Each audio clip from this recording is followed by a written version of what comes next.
जब आप ये देखो कि मेरा बेटा रात के 12 बजे मेरे घर आ रहा है, आपकी बेटी 15, 16, 18 साल की अपने घर से अकेले निकलती है, अकेले मार्केट जाती है, अकेले शॉपिंग करके जब घर वापस आती है, तो यहां आपको गुस्सा आना चाहिए। हमारी बेटी ऑनलाइन पढ़ाई करने के बाद भी मोबाइल चलाती है, व्हाट्सएप, मैसेंजर, फेसबुक इस्तेमाल कर रही है। जब तक वो यूट्यूब पर गाने ना सुन ले, कोई मूवी ना देख ले, तब तक वो बिस्तर पे सोने नहीं जाती है। यहां हमें गुस्सा आना चाहिए, लेकिन यहां हमें गुस्सा नहीं आता है। हमारी बीवी बेपर्दगी का मुजाहिरा करती है, यहां हमें गुस्सा आना चाहिए, लेकिन हमें गुस्सा नहीं आता है। हमारे घर में इस्लाम की धज्जियां उड़ाई जा रही हैं, यहां हमें गुस्सा आना चाहिए, लेकिन यहां हमें गुस्सा नहीं आता है।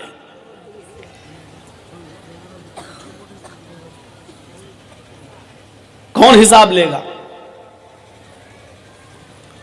आप जिम्मेदार हैं। आप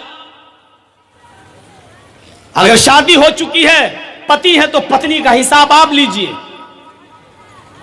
शादी के बाद अगर आप बाप बन चुके हैं, तो अपने बेटे का हिसाब आप लीजिए, अपनी बेटी का हिसाब आप लीजिए।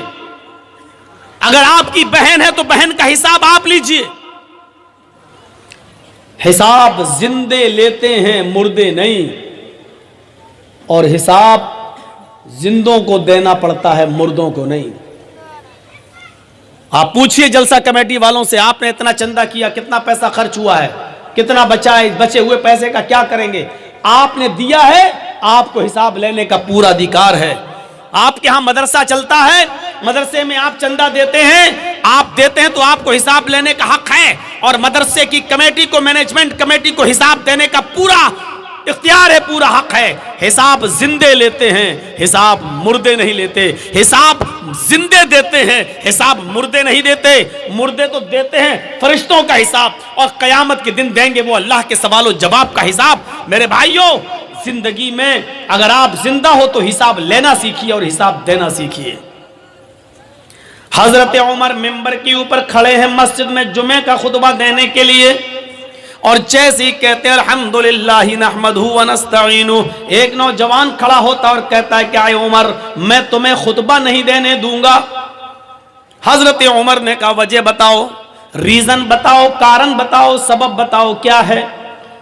उसने कहा आए उमर, पहले ये बताओ क्या आज नया कुर्ता तुम पहन कर आए हो? ये नया कुर्ता तुम्हारे पास कहां से आया?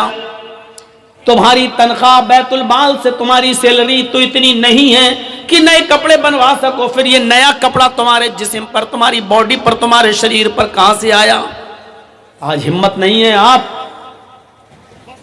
अपने गांव के मुखिया से भी हिसाब ले लो, सरपंच से भी हिसाब ले लो। इतनी हिम्मत नहीं है आपके अंदर।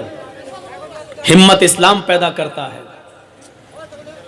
वो नौजवान उमर फारूक जो बात बात पर गुस्सा होकर गर्दन उड़ा देते थे, उनसे हिसाब ले रहा है, और हजरत उमर को जायज बात पर गुस्सा, नाजायज बात पर गुस्सा आता है, जायज बात पर नहीं। उसका हिसाब लेने का हक है, उसने लिया है। हमसे अगर पूछ ले कोई तो हम गुस्सा हो जाएंगे। हम अपने गांव के एक मामूली मुखिया से पूछ ले भी गुस्सा हो जाएगा, भाई तेरे बाप का क्या, मैंने खर्च किया था चुनाव में, तू मुझसे कौन हिसाब लेता है? मैंने 3 करोड़ खर्च किया तो 5 करोड़ कमाऊंगा नहीं, तेरे बाप का क्या जा रहा है? आप हिसाब नहीं ले सकते। वो एक होता है सियासी लीडर, एक होता है सियासी मुदब्बिर। ये चीज अब हैदराबाद और महाराष्ट्र और मुंबई और दिल्ली की तकरीरों में बोलने में जरा अच्छा लगता है। अब यहां हम मुदब्बिर बोलने के बाद अब आपको समझाएं कि मुदब्बिर किसको कहते हैं। ये बड़ा अजीब मसला है। ये बंगाल में तो, और जहां बंगला माहौल है, हालांकि सबसे ज्यादा प्यार हमें बंगाल ही में मिला, ये भी कोई, इसमें भी कोई शक नहीं। हम पूरे हिंदुस्तान जाते हैं, इसमें भी कोई शक नहीं, सबसे ज्यादा प्यार हमें बंगाल ही में मिलता है। लेकिन सबसे ज्यादा कम स्पीड और स्लो स्पीड में हमें यही बोलना पड़ता है। क्यों? क्योंकि मैं जानता हूं बहुत तेज स्पीड में बोलूंगा तो सर से ऊपर चली जाएगी मेरी हिंदी उर्दू, तो इसलिए समझाना भी पड़ता है। एक होता है सियासी लीडर, पॉलिटिकल लीडर, और एक होता है मुदब्बिर, अक्ल शऊर से काम करने वाला लीडर। सियासी लीडर और सियासी मुदब्बिर में फर्क होता है, और बहुत फर्क होता है। सियासी लीडर सिर्फ अपने लिए सोचता है और सियासी मुदब्बिर अपनी कौम के लिए सोचता है। दोनों में फर्क देखिए। सियासी लीडर सिर्फ अपने लिए सोचता है और सियासी मुदब्बिर अपनी कौम के लिए सोचता है। सियासी लीडर अपने आप को जिताने के लिए कौम की इज्जत और आबरू से खिलवाड़ कर जाता है, लेकिन सियासी मुदब्बिर अपनी कौम के लिए अपनी जिंदगी को दांव पे लगा देता है। दोनों में फर्क समझिएगा आप, समझ रहे हैं ना? तो ये सोचने की जरूरत है, सोचने की। तो उस जमाने में जो हुकूमत चलाया करते थे, जो खिलाफत किया करते थे, वो सियासी लीडर नहीं थे, सियासी मुदब्बिर थे। वो अपने लिए कुछ नहीं कमाते थे, वो अपनी कौम को और अपनी बिरादरी को और अपने समाज को ऊपर उठाने की कोशिश करते थे। इन दोनों में फर्क है। बताइए, हजरत मोहम्मद रसूलुल्लाह इस दुनिया से गए तो क्या था साथ में? क्या आपने सियासत नहीं की? क्या आपने हुकूमत नहीं चलाई? आप ताज्जुब करेंगे, आज एक मामूली एमपी, एक मामूली नेता, एमपी तो बहुत दूर की बात हो गई है, एमएलए तो बहुत दूर की बात हो गई है, एक मामूली गांव का सरपंच, गांव का मुखिया अगर मरता है तो उसके घर में भी इतनी जमीन और जायदाद छोड़ के जाता है कि उसकी 7 पुश्तों तक औलादें खाती रहें आराम से और उसको तकलीफ ना हो। लेकिन सियासी मुदब्बिर जब इस दुनिया से उठता है तो उसके पास कुछ नहीं होता। हजरत आयशा फरमाती है कि कुछ लोग रात में नबी अकरम को देखने आए जबकि आप इस दुनिया से रुखसत हो चुके थे, इंतकाल हो चुका था। सबसे ज्यादा डिस्टर्ब आप लोग कर रहे हैं वीडियो बनाकर। सामने वाले आप लोग बैठिए, वो लोग बैठे उनको देखने दीजिए। आप लोग बैठ जाइए, नहीं तो पीछे जाइए, गलत बात है ये। यहां से हटिए आप लोग, ये इस लेवल में करिए, ये इसके लेवल में, यहां से चलिए आप।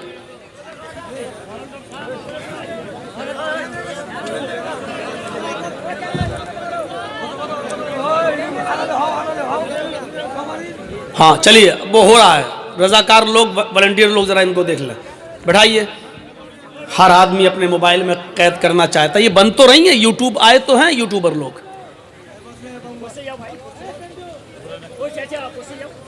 बस बैठ जाइए। तो सुनिए, सियासी लीडर जब मरता है तो बहुत कुछ अपने और अपनी औलाद के लिए और अपने रिश्तेदारों के लिए छोड़ के मरता है। सियासी मुदब्बिर जब इस दुनिया से जाता है तो उसके पास कुछ नहीं होता। मोहम्मद रसूलुल्लाह सल्लल्लाहु अलैहि वसल्लम जब इस दुनिया से गए, अबू बकर सिद्दीक इस दुनिया से गए, उमर फारूक इस दुनिया से गए, तो उनके पास क्या था? हम तो सिर्फ एक इलाके के जिम्मेदार हो सकते हैं। हजरत उमर तो 22 लाख मुरब्बा मील के जिम्मेदार थे। 22 लाख मुरब्बा मील, जानते हो? ये इराक, ईरान, जो आज इजराइल है, ये फिलिस्तीन, शाम, उर्दुन है, और अलजायर, ये मिस्र, ये सारे मुल्क उनके अंडर में थे। आज तो ये अलग अलग कंट्री हैं, ये सब हजरत उमर फारूक के अंडर में थे। लेकिन इस दुनिया से गए तो खाली हाथ गए। नबी अकरम की हालत ये थी कि जब आपका इंतकाल हुआ, दिन भर लोग देखते रहे आपकी शक्ल, आते गए, देखते गए, खाली करते गए हुजरा। कुछ लोगों को जितना लेट पता चला वो लेट में आए। एक जमात रात में आई, अल्लाह के रसूल की शक्ल देखना चाहती है लेकिन अंधेरे में शक्ल नहीं दिख रही। कहा, अम्मी आयशा, अल्लाह के नबी का चेहरा कैसे देखें, थोड़ा सा चिराग जला दो। चिराग समझते हैं ना, हमारे यहाँ जो भी होता हो, चिराग जला दीजिए, चिराग, ताकि हम चेहरा देख लें। हजरत आयशा रोने लगी और रोते हुए कहती हैं, क्यों मेरा मजाक उड़ाते हो?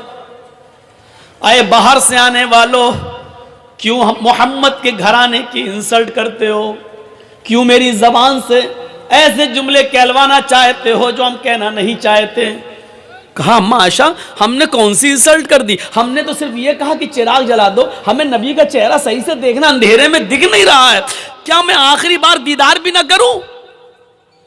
तो हजरत आयशा फरमाती हैं कि तुम्हारे सरदार ने, तुम्हारे नबी ने, ये पैगंबर जो इस दुनिया से रुखसत हो गए, इन्होंने मेरे घर में इतना तेल भी तो नहीं छोड़ा है कि मैं चिराग जलाकर तुम्हें, अपने शौहर का, अपने पति का तुम्हें चेहरा दिखा सकूं। तो सियासी लीडर और सियासी मुदब्बिर में फर्क होता है। सियासत करना बुरा नहीं है, अगर समाज के लिए की जाए तो बहुत अच्छी बात है, समाज की सेवा के लिए की जाए तो बहुत अच्छी बात है, कौम की खिदमत के लिए की जाए तो बहुत अच्छी बात है। हजरत उमर से कहा, उमर हिसाब दो, ये नया कुर्ता कहां से आया? हजरत उमर फारूक ने कहा, इसका जवाब मैं नहीं, मेरा बेटा देगा। खड़े हो जाओ बेटे।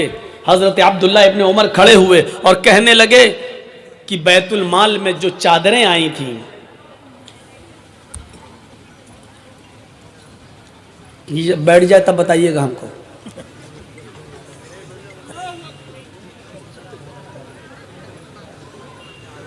बैठ गए? हो गया? अब तो नहीं उठना है, ऐसे डिस्टर्ब करोगे तो हम नहीं बोल पाएंगे। लगाओ कैमरा। हो गया? जानते हो, आपको आगे बढ़ने से पहले इतना बता दूं कि क़यामत के दिन सबसे ज़्यादा सख्त अज़ाब किनको होगा? इन्ना अशद्दन्नास अज़ाबन यौमल क़यामती अल मुसव्विरून।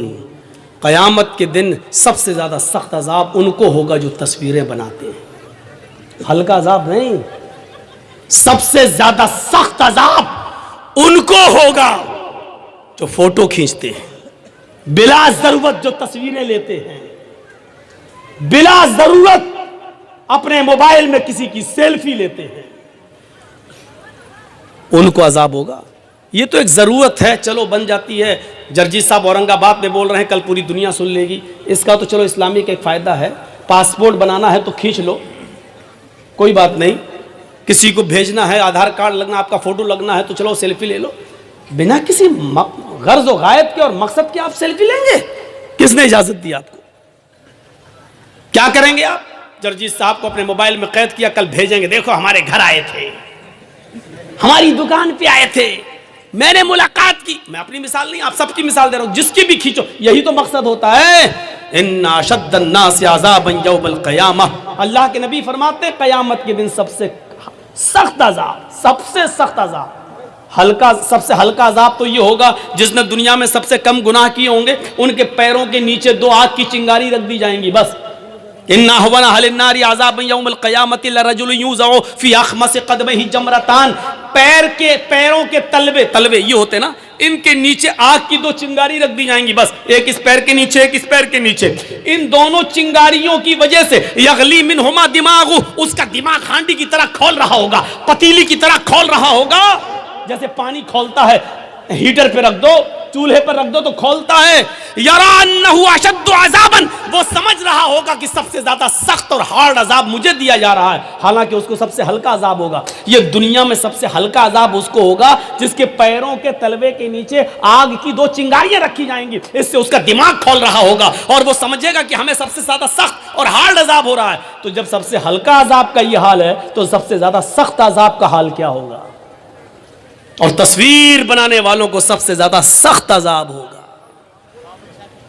अब देखता हूं मेरी तकरीर खत्म होने के बाद कितने लोग मेरी सेल्फी लेते हैं, और जो सेल्फी लेता है इसका मतलब वो जलसा सुनने नहीं आया है, इसका मतलब उसको इस्लाम से मोहब्बत नहीं है, इसका मतलब यह है कि वो कुरान और हदीस पर अमल नहीं करना चाहता है, उसकी नीयत खराब है।